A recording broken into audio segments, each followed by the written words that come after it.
and one to the Lord. After the last scene of his life flashed before him, he looked back at the footprints in the sand.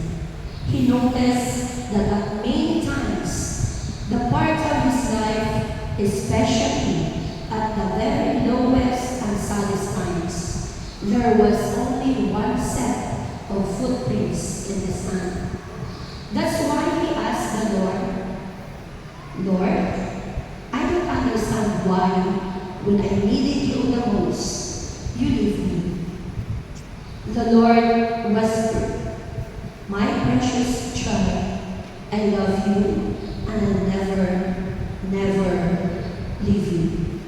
Never, ever during your trials and testings.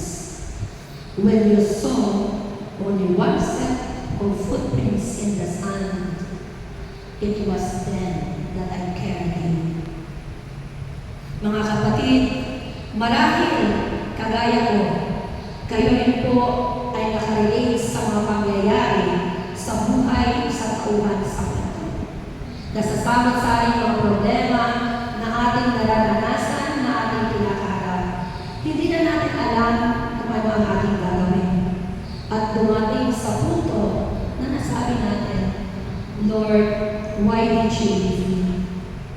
Pero mga kapatid, nais kong pagnilayan natin ang naging tugon ng Panginoon. My precious child, I love you and will never leave you. Never, ever during your trials and testings. When you saw only one set of footprints in the sand, it was then that I carried you. Palakpakan natin ang Panginoon.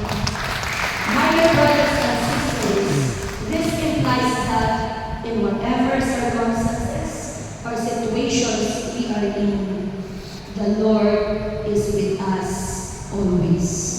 Amen? Palakpakan natin ang Panginoon.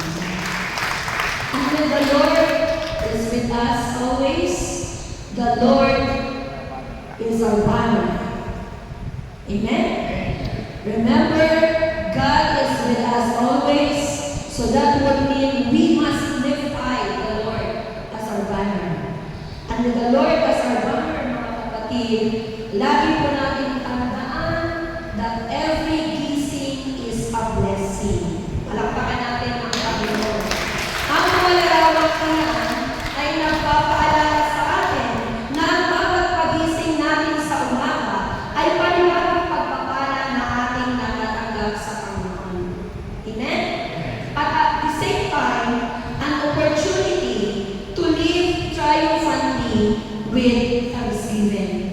Kaya mga kapatid, mamuhay tayo ng matagumpay ng may pasasalamat. At sa bahagi ito, inaanyayahan ko po ang bawat isa. Ipahayag